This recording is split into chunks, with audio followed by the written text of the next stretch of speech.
Assalamualaikum warahmatullahi wabarakatuh. Perkenalkan, nama saya Emirvan Gustian. Di sini saya akan menjelaskan mengenai tugas pertemuan 4 basis data mengenai cardinality constraint atau kardinalitas, termasuk juga kardinalitas minimum dan maksimumnya, serta partisipasi dan entitas lemah jika ada pada kasus yang dibahas. Langsung saja. Itu pada kasus saya itu mengenai pembelian dan penjualan motor bekas. Terdapat beberapa relasi, yaitu yang pertama adalah relasi karyawan dan pembelian. Relasinya di sini adalah melayani. Kardinalitasnya yaitu adalah one to many. Di mana datanya adalah dengan notasi ini.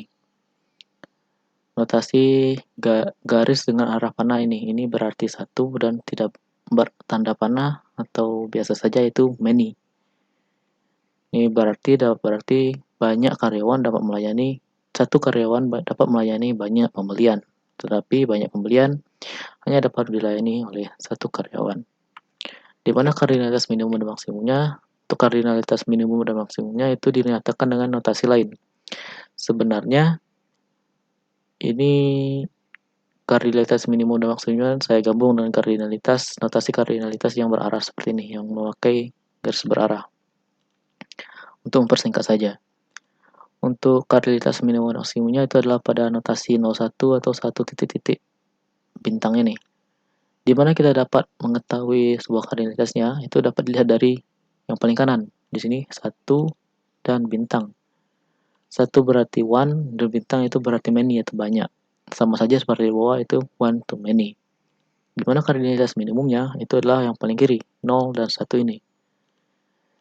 Apa maksudnya yang paling kiri itu atau minimum itu? Itu berarti banyak minimum entitas yang berelasi dengan entitas ini. Ini berarti 0 karyawan dapat 0, yang paling minimumnya adalah 0 bagi karyawan dan 1 bagi pembelian. Mengapa? Karena mungkin saja karyawannya sedang mengambil cuti atau tidak dalam shiftnya, sehingga karyawan ini tidak melayani sebuah pembelian. Tetapi suatu pembelian harus dilayani oleh seorang karyawan, sehingga 1 di sini harus diisi, tidak boleh 0.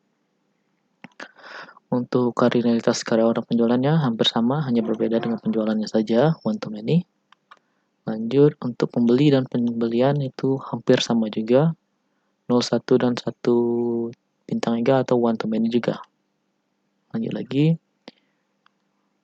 Ini yang sedikit berbeda mengenai kardinalitas pembelian dan motor, di mana itu adalah kardinalitasnya adalah one to many, yang berarti satu pembelian dapat dilakukan pada banyak motor, tetapi satu motor tapi banyak motor hanya dilakukan oleh banyak pembelian. Tidak mungkin satu motor dilakukan pada banyak pembelian, tidak mungkin. Kardinalitas minimum dan maksimumnya dapat dilihat sini adalah 1 untuk pembelian dan 0 many untuk motor. Mengapa 0 di motor? Karena mungkin saja motor tidak dilakukan transaksi pembelian, tapi dilakukan transaksi lain seperti penjualan, sehingga diberikan 0 sini. Tetapi suatu pembelian pasti berhubungan dengan satu motor, tidak mungkin tidak. Untuk kardinalitas penjual dan pembelian di sini penjual dan penjualan itu sama saja seperti yang di atas, pembelian dan pembelian, dan juga sama seperti yang di atas lagi yang sudah saya jelaskan terlebih dahulu, yaitu one to many. Untuk penjualan dan motor sama saja seperti yang pembelian dan motor, hanya berbeda entitasnya saja.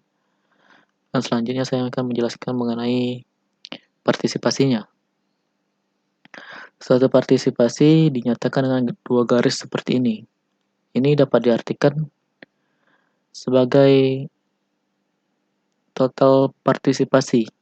Terdapat 2 partisipasi, yaitu partisipasi total dan partisipasi parsial. Di mana partisipasi total itu adalah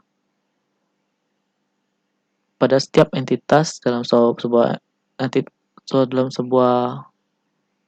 set entitas setidaknya harus memiliki satu relasi dengan relasi lainnya. Sama saja seperti yang minimum tadi, hanya berbeda notasinya saja. Ini berarti bahwa satu karyawan mungkin tidak melayani sebuah pembelian, tetapi suatu pembelian harus dilayani oleh seorang karyawan, tidak mungkin tidak. Itulah yang dimaksud dengan total partisipasi, sama seperti yang kardinalitas minimum yang di atas yang telah saya jelaskan di atas tadi.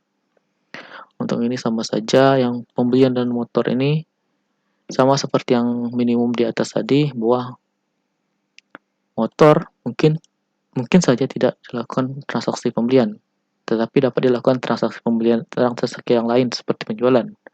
Maka tidak diberikan partisipasi sini, hanya saja diberikan partisipasi pada pembeliannya saja. Karena suatu pembelian pasti memiliki motor, seperti itu. Suatu motor tidak pasti memiliki pembelian, mungkin saja memiliki penjualan. Oke, untuk yang di atas kurang lebih sama, hanya berbeda entitas saja, tetapi sama saja. Sama yang penjualan motor itu sama seperti pembelian dan motor, hanya berbeda entitas penjualan dan pembelian. Nah, selanjutnya adalah menyatakan apakah ada entitas lemah pada kasus yang saya bahas. Jawabannya adalah ada, yaitu entitas pembelian dan entitas penjualan. Mengapa kedua entitas ini disebut sebagai entitas lemah? Karena pembelian dan penjualan ada atau exist karena pembeli serta penjual. Suatu pembelian dan penjualan tidak mungkin ada jika pembeli dan penjual tidak ada. Jadi, kedua entitas ini disebut sebagai entitas yang lemah.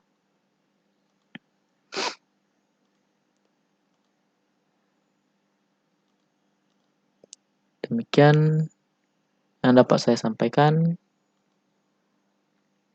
Apabila ada salah kata, saya mohon maaf. Dan saya akhiri. Wassalamualaikum warahmatullahi wabarakatuh.